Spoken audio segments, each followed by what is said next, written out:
Ja, we zijn hier weer met een filmpje. De grote legging ga ik weer doen en een werklegging. En omdat ik met de Expanded Le Normand werk, zitten daar eigenlijk te veel kaarten in. Er zitten 11 kaarten te veel in. Dan doe ik er eerst, dus maak ik dus 2 stapeltjes. Het ene stapeltje van degene die ik wel ga gebruiken en het andere stapeltje doe ik van de 11 kaarten die ik weg ga doen.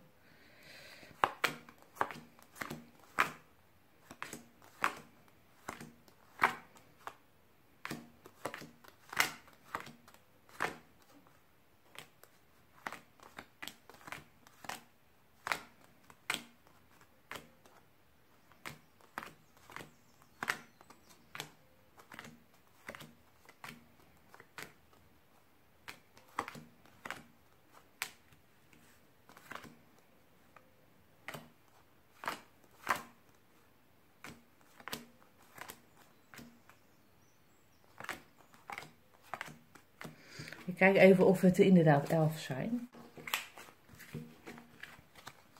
1, 2, 3, 4, 5, 6, 7, 8, 9, 10, 11. Deze stapel van de 11 kaarten gebruik ik niet. En deze gebruik ik wel. Als je dus gaat schudden, dan stel jezelf, wat is het thema? Ja, in dit geval werk. En wat is de vraag? Hoe gaat mijn werk verlopen? Nou, de eerste, jij ligt hier, dus dit is allemaal achter je. Allemaal achter je gelaten. En waar je mee kan beginnen is natuurlijk, dit is de tijd. En het betekent dat iets wel snel kan gaan gebeuren, voordat je antwoord krijgt op iets. Er komt een oplossing voor het werk. Bijvoorbeeld misschien ben je, heb je op het moment geen werk of niet veel werk of weinig werk. En de wensenvervulling die kan in vervulling gaan. Er komt een oplossing. Kan te maken hebben met een nieuwe start. Dat je een contract hebt getekend. Daar kan het voor staan. En dat je eigenlijk, je voelt je eigenlijk nog wel een beetje niet zo stabiel, om het zo maar eens te zeggen. Omdat het al een tijd geleden is dat je werk hebt kunnen vinden. Of dat je eigenlijk nog niet genoeg werk hebt voor je gevoel. Daarom voel je je eigenlijk niet zo stabiel. Het kan zijn dat je dus wel aan werkt en dat het eigenlijk al tot een oplossing komt. Maar dat je het nog zelf niet echt gelooft of nog niet ziet dat het gaat veranderen eigenlijk. Dus dit is eigenlijk weer van geen verandering nog, weet je wel. Jij staat helemaal bovenaan, dus wat dat betreft heb je wel de meeste invloed in dit geval. Deze staat, als hij andersom is, ligt hij bij mij vaak voor een nieuw begin. Dat wel. Alleen, het contract is nog niet, of kan nog geen contract komen, of er is nog geen contract voor nieuw werk. Op het moment. Dit is de legging van het moment, zeg maar. Nou, in de toekomst kan er dus sollicitatiegesprekken aankomen. Je hervindt je kompas, dus je hervindt wat er niet goed is. Je kan weer helder nadenken. Of je gaat je ergens op focussen, daar kan die ook voor staan, het kompas. Je ergens op gaat focussen. Dit kan te maken hebben met thuiswerk of een klein bedrijf, daar kan die ook voor staan. Kan ook staan voor een jong persoon, dat je met een jong persoon in contact komt. Dat is nog even de vraag. En alle muizenissen die je eigenlijk de afgelopen tijd hebt gehad. Ook alle denkwerk en het ook niet meer weten waar je aan toe bent. Heel veel afwijzingen. Komt ook op zich kan tot een goed einde komen. Is wel de minste invloedkaart ook. Dus in principe is het dat wijst vaak op diepe gesprekken of sollicitatiegesprek. Dat die in de pijplijn zit, zeg maar. Want het ligt in de toekomst. Het ligt daar. Dit is wel vaak vermeerdering van geld, maar omdat hij andersom ligt, zal dat er nog even niet voorkomen. Dit kan ook staan voor een nieuw begin, omdat deze kaart andersom ligt. Het vertrouwen hebben in dat het zal gaan werken. En je komt ook in contact met iemand die jou daarbij kan helpen. Kan zijn dat het via een vriendin gaat. Dat dit een vriendinnenkaart is. En dit zou ook voor een vriendin kunnen slaan. Of een andere vrouw in ieder geval waar je mee te maken krijgt. Dus dat kan allemaal. Ja. Dit staat, nou ja, ze zeggen na regen komt zonneschijn, dat soort dingen. Maar in dit geval zou ik zeggen, staat het meer voor een leidinggevende. Waarmee je een werkcontract zou kunnen hebben. Dit staat ook heel vaak voor leidinggevende. Dus eigenlijk staat die voor leidinggevende en die staat voor leidinggevende. Dus je kan eigenlijk allebei de kant op. En nummer 31, de zon, staat ook vaak voor een wensvervulling. Dus dat zou in principe wel een baan kunnen op gaan leveren. Nou, hier staat hij dus voor een bedrijf, groot bedrijf. Het kan zijn misschien voor het uitzendbureau waar je mee gewerkt hebt. Het kan zelfs voor het bedrijf zijn waar je mee te maken gaat krijgen. Dit is vaak, zeg maar een leidinggevende of een baas of in ieder geval iets in die geest. Deze, nou, dat staat wel voor gewone gesprekken of roddelen. In dit geval weet ik even niet waar die voor staat. Dan zou het misschien voor roddelen staan. Of voor dat het gesprek nog even op een laag pitje staat of zo. Kijk, dit kan te maken hebben, of hoeft niet te maken hebben met dit, omdat dit ook weer een andere lijn is. Dus het kan ook weer een ander werk zijn, omdat ik heb gevraagd werk in het algemeen. Dus het kan één rijtje kan staan voor één soort werk. En je kan ook met verschillende soorten sollicitaties bezig zijn. Dat maakt het natuurlijk wel een beetje moeizaam om het helder uit te kunnen leggen, maar dat kan heel goed. Want deze kan dan ook weer staan, deze man, belangrijker in dit geval, voor een andere werkgever. Nou, er zit groei in de pijplijn, in dit geval weer, als je die bij elkaar optelt. Als je die bijvoorbeeld bij elkaar optelt, krijg je 33, dus dat is ook weer een oplossingsgericht. Er gaat een wensvervulling gaat komen. En deze, die ligt helemaal onderaan, die heeft het minste invloed. Staat vaak voor dat je zelf staat vaak voor dat je zelf iets kapt, hè? Of dat iets heel snel gekapt kan worden. Maar je moet even voor jezelf uitkiezen of jij dan bent of een ander die dat doet. Maar waar het ook kan staan, is in mijn geval bijvoorbeeld voor de landbouw, tuinbouw, kan allemaal. Ja, er staat ook allemaal hier van die aarden, zie je. Dus dat kan heel erg goed dat het daarop slaat. En het kan zelfs slaan op filmpjes editen. Daar kan het ook op slaan.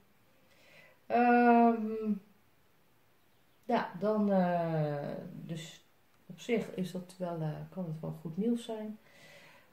Dan het volgende rijtje, de slang.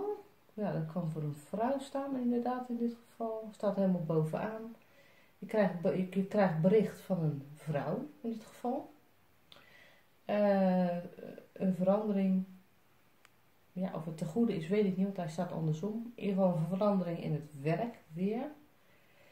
En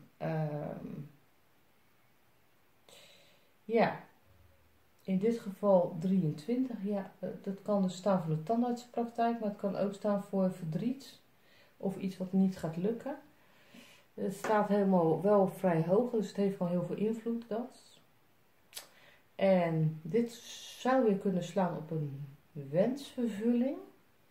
Dit kan ook slaan op dat het beetje bij beetje komt. Maar waarom het dan niet zo ligt, weet ik niet. Dat is dan even de vraag. Dus het kan zijn dat het beetje voor beetje komt wat je wil. In hapjes eigenlijk. Dit kan ook te maken hebben met internet. Dit heeft vaak te maken met werk. En omdat hij andersom ligt, kan dat ook, zeg maar. En dit heeft te maken, ja, in mijn geval zou het te maken kunnen hebben met filmpjes editen. Dus in principe zou dat ook kunnen gaan lopen. Om het zeg maar een beetje, dat je denkt van nou, ik wil eigenlijk wel meer informatie over hebben. Ja, daar kan je altijd kijken naar even kijken, de tijdlijn waar je zelf in zit is dus dit. Maar je kan ook kijken van de schuine lijn, dus de 29, 42, 18 en 31. Dus op zich, dit kan ook staan voor een wensvervulling. Dit kan staan voor vertrouwen hebben of vriendschap. Iets met vriendschap in het werk. 42 is je kompas vinden. En 29 is, ja, dat ben je eigenlijk zelf, hè. Dus dan kan je zeggen, nou, dan doe ik 29, tel ik op met 42. Dat wordt dan 71. Ja. En dan doe je 71 min 36.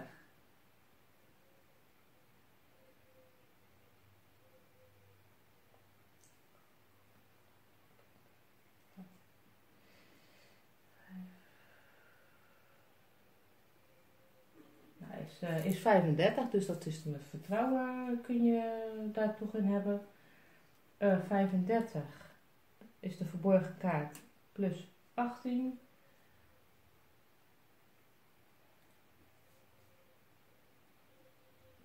Dat is bij elkaar 53 en 53 min 36 is 17, dus er kan een verandering aankomen. En als je dan nog de 31 erbij optelt, dan zit je aan de 12. Dus kan ook wel weer een sollicitatiegesprek komen. Dus eigenlijk de grote lijnen zijn voor nu voor het werk dat er een sollicitatiegesprek kan gaan komen. Dus dat is op zich wel heel erg leuk. Dan heb je nog, even kijken hoor. Meestal zie je rondom om je heen waar je mee bezig bent. In dit geval ja, de tijd en dat het allemaal wat... op zich kan het werk wel snel zich aandienen. Nee, het kan zijn dat je een contract hebt getekend, maar daar nog even niks mee kan. Dat je het roer nog een beetje aan het zoeken bent. Dat je sollicitatiegesprekken krijgt en dat er nu op dit moment nog even geen verandering is. Maar dat kan er wel komen. Ja, zelf ben ik ook wel heel benieuwd naar bijvoorbeeld deze lijn. Die tel ik dan wel even op. Dus dat is 19 plus 28.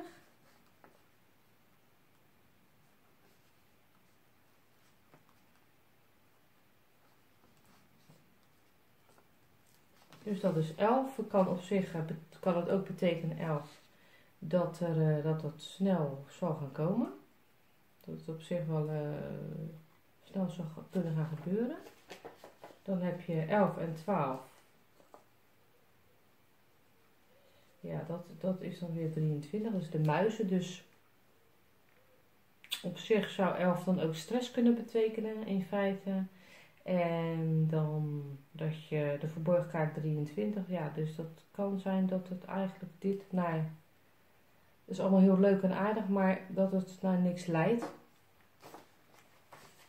Dat grote bedrijf.